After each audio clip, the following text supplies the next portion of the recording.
प्यारे बच्चों नमस्कार। आज हम 10वीं कक्षा की पाठ्यपुस्तक क्षितिज भाग 2 के पाठ बाल गोविंद भगत के बारे में पढ़ेंगे। इस पाठ को पढ़ने से पहले हम इस पाठ के लेखक रामवृक्ष बेनीपुरी का जीवन परिचय देखेंगे। रामवृक्ष बेनीपुरी का जन्म बिहार के मुजफ्फरपुर जिले के बेनीपुर ग्राम में सन 1899 ईस्वी में हुआ था। माता पिता का निधन बचपन में ही हो जाने के कारण जीवन के आरंभिक वर्ष अभावों, कठिनाइयों और संघर्षों में बीते। 10वीं तक की शिक्षा प्राप्त करने के बाद वे सन 1920 में राष्ट्रीय स्वाधीनता आंदोलन से सक्रिय रूप से जुड़ गए। कई बार जेल भी गए। उनका देहावसान सन 1968 ईस्वी में हुआ। 15 वर्ष की अवस्था में बेनीपुरी जी की रचनाएं पत्र पत्रिकाओं में छपने लगी। वे बेहद प्रतिभाशाली पत्रकार थे। उन्होंने अनेक दैनिक, साप्ताहिक एवं मासिक पत्र पत्रिकाओं का संपादन किया, जिनमें तरुण भारत, किसान मित्र, बालक, युवक, योगी, जनता, जनवाणी और नई धारा उल्लेखनीय हैं। गद्य की विविध विधाओं में उनके लेखन को व्यापक प्रतिष्ठा मिली। उनका पूरा साहित्य बेनीपुरी रचनावली के 8 खंडों में प्रकाशित है। उनकी रचना यात्रा के महत्वपूर्ण पड़ाव हैं। पतितों के देश में ये उपन्यास है उनका। चिता के फूल कहानी है। अम्बपाली नाटक है। माटी की मूर्तें रेखाचित्र है। पैरों में पंख बांधकर यात्रा वृत्तांत है। जंजीरें और दीवारें संस्मरण हैं। उनकी रचनाओं में स्वाधीनता की चेतना, मनुष्यता की चिंता और इतिहास की युगानुरूप व्याख्या है। विशिष्ट शैलीकार होने के कारण उन्हें कलम का जादूगर कहा जाता है। बाल गोविंद भगत रेखाचित्र के माध्यम से लेखक ने एक ऐसे विलक्षण चरित्र का उद्घाटन किया है जो मनुष्यता, लोक संस्कृति और सामूहिक चेतना का प्रतीक है। वेशभूषा या बाह्य अनुष्ठानों से कोई सन्यासी नहीं होता। सन्यास का आधार जीवन के मानवीय सरोकार होते हैं। बाल गोविंद भगत इसी आधार पर लेखक को सन्यासी लगते हैं। यह पाठ सामाजिक रूढ़ियों पर भी प्रहार करता है। इस रेखाचित्र की एक विशेषता यह है कि बाल गोविंद भगत के माध्यम से ग्रामीण जीवन की सजीव झांकी देखने को मिलती है। आइए अब हम पाठ के बारे में देखते हैं। बाल गोविंद भगत। बाल गोविंद भगत मझोले कद के गोरे चिट्टे आदमी थे। 60 के ऊपर के ही होंगे। बाल पक गए थे। लंबी दाढ़ी या जटाजूट तो नहीं रखते थे, किंतु हमेशा उनका चेहरा सफ़ेद बालों से ही जगमग किए रहता। कपड़े बिल्कुल कम पहनते, कमर में एक लंगोटी मात्र और सिर में कबीर पंथियों की सी कनफटी टोपी। जब जाड़ा आता एक काली कमली ऊपर से ओढ़े रहते। मस्तक पर हमेशा चमकता हुआ रामानंदी चंदन, जो नाक के एक छोर से ही औरतों के टीके की तरह शुरू होता। गले में तुलसी के जड़ों की एक बेडौल माला बांधे रहते। यहाँ पर देखिए बाल गोविंद भगत के बारे में बताया गया है कि उनका रूप रंग किस प्रकार का था। कपड़े बिल्कुल कम पहनते थे तथा जाड़े के समय में काली कमली ओढ़ते थे।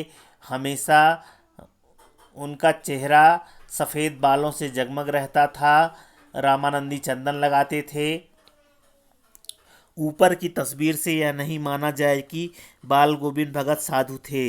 नहीं, बिल्कुल गृहस्थ। उनकी गृहिणी की तो मुझे याद नहीं। उनके बेटे और पतोहू को तो मैंने देखा था।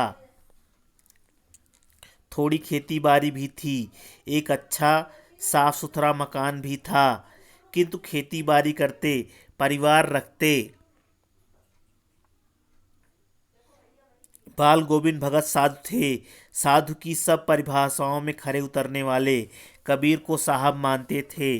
उन्हीं के गीतों को गाते, उन्हीं के आदेशों पर चलते। कभी झूठ नहीं बोलते, खरा व्यवहार रखते। किसी से भी दो टूक बात करने में संकोच नहीं करते। किसी से खामख्वाह झगड़ा मोल ले न किसी से खामखा झगड़ा मोल लेते, किसी की चीज़ नहीं छूते, न बिना पूछे व्यवहार में लाते। इस नियम को कभी कभी इतनी बारीकी तक ले जाते कि लोगों को कौतूहल होता। कभी वह दूसरों के खेत में शौच के लिए भी नहीं बैठते। वह गृहस्थ थे, लेकिन उनकी सब चीज़ साहब की थी। जो कुछ खेत में पैदा होता, सिर पर लाद कर पहले उसे साहब के दरबार में ले जाते, जो उनके घर से 4 कोस दूर पर था। एक कबीरपंथी मठ से मतलब। वह दरबार में भेंट रूप रख लिया जाकर प्रसाद रूप में जो उन्हें मिलता उसे घर लाते और उसी से गुजर चलाते। देखिए यहाँ पर बाल गोविंद भगत के बारे में बताया गया है कि वो साधु नहीं गृहस्थ थे। उनकी पत्नी की याद तो लेखक को नहीं है, लेकिन उनके बेटे और पतोहू को उन्होंने देखा था। थोड़ी खेती बाड़ी थी और एक अच्छा साफ सुथरा मकान भी था। खेती बाड़ी करते थे, परिवार रखते थे। बाल गोविंद भगत साधु थे। साधु की सब परिभाषाओं पर खरे भी उतरते थे। कबीर को अपना गुरु मानते थे और एक कबीरपंथी मठ में जाकर अपने खेत में जो भी पैदा हुआ होता था उसको ले जाकर दे आते थे, और जो भी प्रसाद रूप में मिलता था उससे अपनी घर गृहस्थी चलाते थे।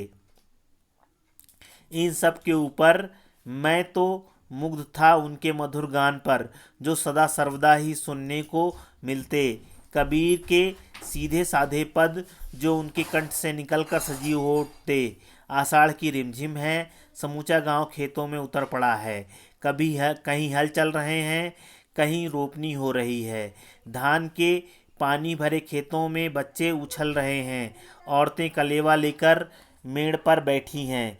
देखिए यहाँ पर आषाढ़ के महीने की बात की गई है, जब खेतों में धान रोपा जाता है।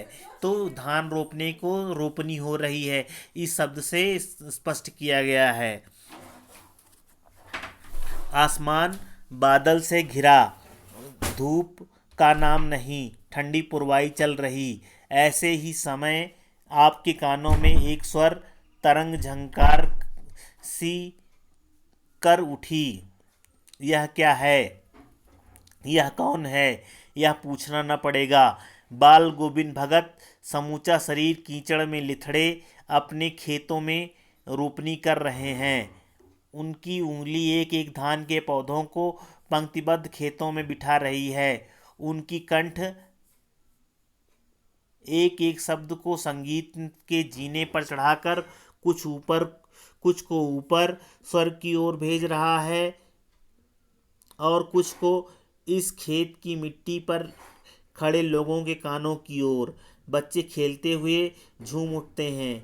मेड़ पर खड़ी औरतों के होंठ कांप उठते हैं। वे गुनगुनाने लगती हैं।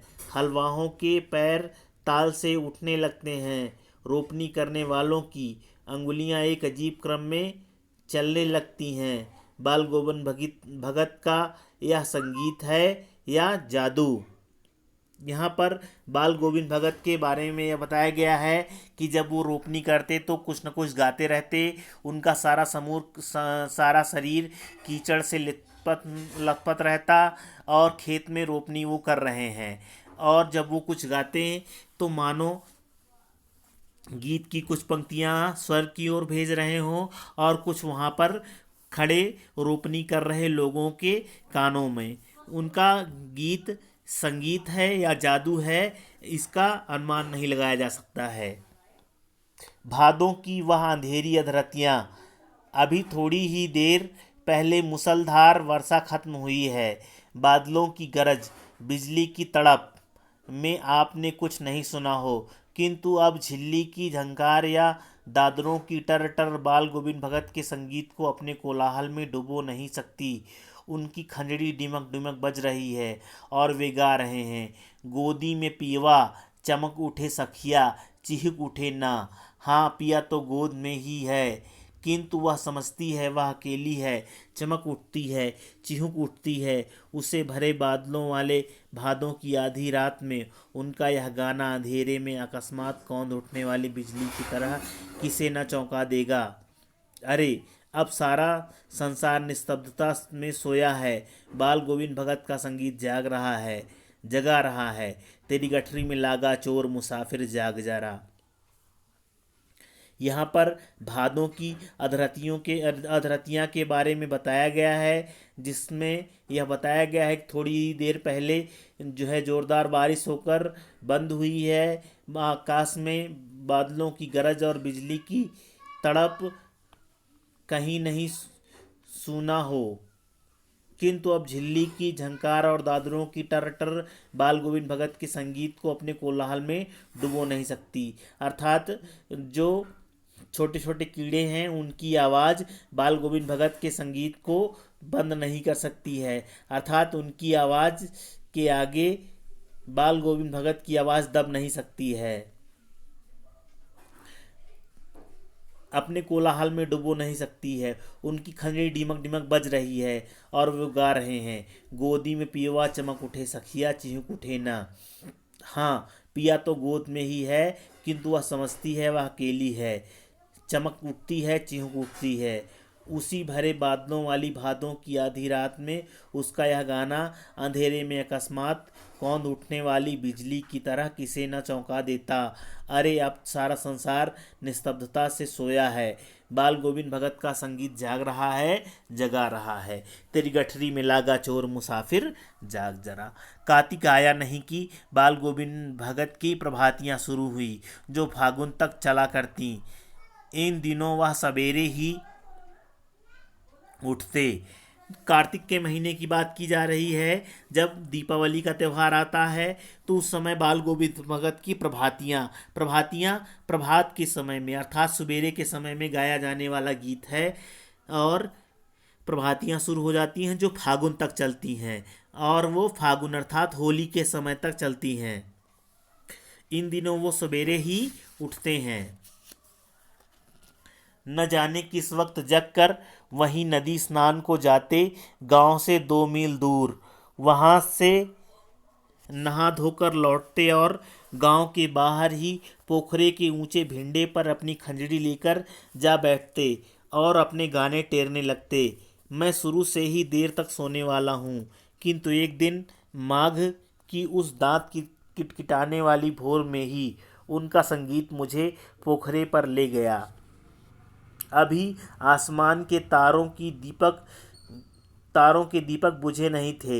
हाँ, पूरब में लोही लग गई थी, जिसकी लालिमा को शुक्र तारा और बढ़ा रहा था। खेत, बगीचा, घर सब पर कुहासा छा रहा था। सारा वातावरण अजीब रहस्य से आवृत मालूम पड़ता था। उस रहस्यमय वातावरण में एक कुश की चटाई पर पूरब मुंह काली कमली ओढ़े बाल गोविंद भगत अपनी खंजड़ी लिए बैठे थे। उनके मुंह से शब्दों का तांता लगा हुआ था। उनकी उंगलियां खंजड़ी पर लगातार चल रही थी। गाते गाते इतने मस्त हो जाते, इतने सरूर में आते, उत्तेजित हो उठते कि मालूम होता अब खड़े हो जाएंगे। कमली तो बार बार सिर से नीचे सरक जाती। मैं जाड़े से कपकपा रहा था, किंतु तारे की छवि में उनके मस्तक के संबंध जब तब चमक ही पड़ते। यहाँ पर देखिए बाल गोविंद भगत के बारे में बताया गया है कि वह सुबह उठ जाते और नदी स्नान के लिए जाते, लौट कर आते तो पोखरे के ऊंचे तटबंध पर बैठकर खंजड़ी लेकर गाना गाने लगते। लेखक देर तक सोने वाला था, किंतु एक दिन माघ की दांत किटकिटाने वाली सुबह में उसने संगीत सुना और वह संगीत सुनते ही पोखरे तक जा पहुंचा। आसमान के तारों की दीपक अभी बुझी नहीं थी, अर्थात आसमान में तारे अभी टिमटिमा रहे थे, लेकिन पूरब में लोही लग गई थी। अर्थात पूर्व दिशा लोहे के रक्त तप्त लोहे के समान लाल हो गई थी, जिसकी लालिमा को शुक्र तारा और अधिक बढ़ा रहा था। खेत, बगीचा, घर सब पर कुहासा छा रहा था, और खेत, बगीचे और घर सब पर कोहरा छा रहा था। सारा वातावरण अजीब रहस्य से आवृत मालूम पड़ता था।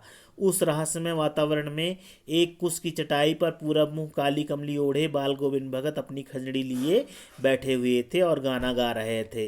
गाते गाते इतना मस्त हो जाते थे, इतने सुरूर में आ जाते थे कि कमली उनकी बार बार सिर से नीचे सरक जाती। लेखक जाड़े से कपकपा उठता था, लेकिन तारों की छांव में बाल गोविंद भगत के माथे पर पसीने की बूंदें जब तक चमक ही पड़ती थी। गर्मियों में उनकी संझा कितनी उमस भरी शाम को न शीतल करती। अपने घर के आंगन में आसन जमा बैठते। गांव के उनके कुछ प्रेमी भी जुट जाते। खंजड़ियों और करतालों की भरमार हो जाती। एक पद बाल गोविंद भगत कह जाते। उनकी प्रेम मंडली उसे दोहराती तिहराती। धीरे धीरे स्वर ऊंचा होने लगता, एक निश्चित ताल, एक निश्चित गति से। उस ताल स्वर के चढ़ाव के साथ श्रोताओं के मन भी ऊपर उठने लगते। धीरे धीरे मन तन पर हावी हो जाता। होते होते एक क्षण ऐसा आता कि बीच में खंजड़ी लिए बाल गोविंद भगत नाच रहे हैं और उनके साथ सबके तन और मन नृत्यशील हो जाते हैं। सारा आंगन नृत्य और संगीत से ओतप्रोत हो जाता है। अब गर्मियों की बात की गई है। गर्मियों में शाम के समय गाए जाने वाले गीत को संझा कहते हैं। संझा का गीत गाया जाता है। बाल गोविंद भगत और उनकी मंडली के सदस्य इकट्ठे हो जाते हैं और आकर संझा गाते हैं। बाल गोविंद भगत एक पद दोहराते हैं और उनके साथी उस पद को दोहराते और तिहराते हैं। साथ ही जब सुर में हो जाते हैं बाल गोविंद भगत तो खड़े होकर नाचने भी लगते हैं।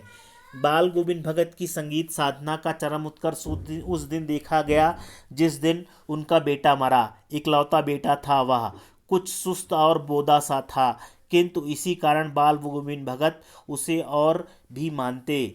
उनकी समझ में ऐसे आदमियों पर भी ज़्यादा नज़र रखनी चाहिए या प्यार करना चाहिए, क्योंकि ये निगरानी और मोहब्बत के ज़्यादा हकदार होते हैं। बड़ी साथ से उसकी शादी कराई थी। पतोहू बड़ी ही सुभग और सुशील मिली थी। घर की पूरी प्रबंधिका बनकर भगत को बहुत कुछ दुनियादारी से निवृत्त कर दिया था उसने। उनका बेटा बीमार है, इसकी खबर रखने को कि लोगों को कहाँ फुर्सत, किंतु मौत तो अपनी ओर सबका ध्यान खींचकर ही रहती है। हमने सुना बाल गोविंद भगत का बेटा मर गया। कुतूहलवश उनके घर गया, देखकर दंग रह गया। बेटे को आंगन में एक चटाई पर लिटाकर एक सफ़ेद कपड़े से ढांक रखा है। वह कुछ फूल तो हमेशा ही रोपते रहते। उन फूलों में से कुछ तोड़कर उस पर बिखरा दिए, फूल और तुलसी दल भी। सिरहाने एक चिराग जला रखा है। बाल गोविंद भगत की साधना का चरम उत्कर्ष उस दिन देखने को मिला जिस दिन उनका बेटा मरा। बेटा भी उनका इकलौता बेटा था, अर्थात एक ही बेटा था जो सुस्त और बोदा सा था, जो थोड़ा सुस्त था और काम करने में थोड़ा सा धीमा था, इसलिए बोदा शब्द का इस्तेमाल किया गया है। किंतु इसी कारण बाल गोविंद भगत उसे और भी मानते थे। उनकी समझ में ऐसे आदमियों पर ही ज़्यादा नज़र रखनी चाहिए या प्यार करना चाहिए, क्योंकि ये निगरानी और मोहब्बत की ज़्यादा हकदार होते हैं। बड़ी साथ से उसने बेटे की शादी कराई और उनकी पतोहू बड़ी सुशील और सुभग थी। उसने घर का सारा काम काज संभाल लिया और बाल गोविंद भगत को गृहस्थी से लगभग मुक्त ही कर दिया। बेटा बीमार है, इसकी खबर रखने के लिए दो लोगों को कहाँ फुर्सत है, किंतु मौत तो अपनी ओर सबका ध्यान खींचकर ही रहती है। और एक दिन बीमारी में उनकी बेटी की मृत्यु हो जाती है। बाल गोविंद भगत का बेटा मर गया। कुतूहलवश लेखक उनके घर जाता है और देखकर दंग रह जाता है कि बेटे को आंगन में एक चटाई पर लिटाकर एक सफ़ेद कपड़े से ढांक रखा है। वह कुछ फूल तो हमेशा ही रोपते रहते। उन फूलों में से कुछ तोड़कर उस पर बिखरा दिए, फूल और तुलसी दल भी सिरहाने पर एक चिराग जला रखा है। और उसके सामने जमीन पर ही आसन जमाए गीत गाते चले जा रहे हैं। वही पुराना स्वर, वही पुरानी तल्लीनता। घर में पतोहू रो रही है, जिसे गांव की स्त्रियां चुप कराने की कोशिश कर रही हैं, किंतु बाल गोविंद भगत गाए जा रहे हैं। हाँ, गाते गाते कभी कभी पतोहू के नज़दीक भी जाते और उससे रोने के बदले उत्सव मनाने को कहते। आत्मा परमात्मा के पास चली गई, विरहनी अपने प्रेमी से जा मिली। भला इससे बढ़कर आनंद की कौन बात। मैं कभी कभी सोचता, यह पागल तो नहीं हो गए, किंतु नहीं, वह जो कुछ कह रहे हैं उसमें उनका विश्वास बोल रहा था। वह चरम विश्वास जो हमेशा ही मृत्यु पर विजयी होता है। यहाँ पर बाल गोविंद भगत की के बेटे की जब मृत्यु हो गई तो पतोहू उनकी रो रही थी। गांव की स्त्रियां उन्हें चुप कराने की कोशिश कर रही थीं, किंतु बाल गोविंद भगत गाए जा रहे थे और वह भी अपनी पतोहू से रोने को मना कर रहे थे और उससे उसे उत्सव मनाने के लिए कह रहे थे। और उत्सव मनाने का कारण यह बता रहे थे कि आत्मा परमात्मा से जा मिली है, बिरहनी अपनी प्रेमी से जा मिली है। भला इससे बढ़कर आनंद की बात और कौन सी हो सकती है। बेटे के क्रियाकर्म को तूल नहीं दिया, पतोहू से ही आग दिलाई उसकी। किंतु ज्यों ही श्राद्ध की अवधि पूरी हो गई, पतोहू के भाई को बुलाकर उसके साथ कर दिया, यह आदेश देते हुए कि इसकी दूसरी शादी कर देना। इधर पतोहू रो रो कर कहती, मैं चली जाऊंगी तो बुढ़ापे में कौन आपके लिए भोजन बनाएगा, बीमार पड़े तो कौन एक चुल्लू पानी भी देगा। मैं पैर पड़ती हूँ, मुझे अपने चरणों से अलग नहीं कीजिए। लेकिन भगत का निर्णय अटल था, तू जा, नहीं तो मैं ही इस घर को छोड़कर चल दूंगा। यह थी उनकी आखिरी दलील और इस दलील के आगे बेचारी की क्या चलती। जैसे ही बेटे की मृत्यु हुई और श्राद्ध के दिन बीत गए, वैसे ही पतोहू के भाई को उन्होंने बुलाया और कहा कि इसे ले जाओ और इसकी दूसरी शादी कर देना। पतोहू मना करती रही कि आपकी सेवा कौन करेगा, बुढ़ापे में बीमार हुए तो कौन एक गिलास पानी देगा, लेकिन वो नहीं माने और अंत में उन्होंने दलील दी कि यदि तू नहीं जाएगी तो मैं ही घर छोड़कर चला जाऊंगा। बाल गोविंद भगत की मौत उन्हीं के अनुरूप हुई। वह हर वर्ष गंगा स्नान करने जाते। स्नान पर उनकी आस्था उतनी आस्था नहीं रखते जितनी संत समागम और लोक दर्शन पर। पैदल ही जाते। करीब 30 कोस पर गंगा थी। साधु को संबल लेने का क्या हक, और गृहस्थ किसी से भिक्षा क्यों मांगे। अतः घर से खाकर चलते तो फिर घर पर ही लौट कर खाते। रास्ते भर खंजड़ी बजाते गाते, जहाँ प्यास लगती पानी पी लेते। 4-5 दिन आने जाने में लगते, किंतु इस लंबे उपवास में भी वही मस्ती। अब बुढ़ापा आ गया था, किंतु टेक वही जवानी वाली। इस बार लौटे तो तबीयत कुछ सुस्त थी। खाने पीने के बाद भी तबीयत नहीं सुधरी। थोड़ा बुखार आने लगा, किंतु नेम व्रत तो छोड़ने वाले नहीं थे। वही दोनों जून गीत, स्नान ध्यान, खेती बाड़ी देखना दिन दिन छीजने लगे। लोगों ने नहाने धोने से मना किया, आराम करने को कहा, किंतु हंसकर टाल देते रहे। उस दिन भी संध्या में गीत गाए, किंतु मालूम होता जैसे तागा टूट गया हो, माला का एक एक दाना बिखरा हुआ। भोर में लोगों ने गीत नहीं सुना। जाकर देखा तो बाल गोविंद भगत नहीं रहे, सिर्फ उनका पुंजर पड़ा है। यहाँ पर बाल गोविंद भगत की मृत्यु के बारे में बताया गया कि उनके अनुरूप ही उनकी मृत्यु हुई। दिन दिन छींचने लगे, ऐसा बताया गया है कि वो दिन दिन और बीमार होते चले गए। इसका कारण यह था कि गंगा स्नान को गए थे, वहाँ जाने में काफ़ी समय लगता है। आने जाने में जो समय लगा उसके बाद उनकी तबीयत खराब हो गई। बुढ़ापा तो आ ही गया था और ख़राब तबीयत में ही उन्होंने कुछ नियम, अपने जो नियम थे उनसे हटना उनको गंवारा नहीं था और वो दिन दिन उनकी तबीयत और ख़राब होने लगी। और इस प्रकार वो संध्या को गीत गाए, किंतु मालूम होता है जैसे तागा टूट गया हो, माला का एक एक दाना बिखरा हुआ हो। भोर में लोगों ने गीत नहीं सुना और देखा तो बाल गोविंद भगत नहीं रहे, सिर्फ उनका मृत शरीर ही पड़ा रहा। इस प्रकार ये पाठ आपका यहाँ समाप्त होता है। इसके प्रश्नोत्तर हम बाद में देखेंगे। धन्यवाद।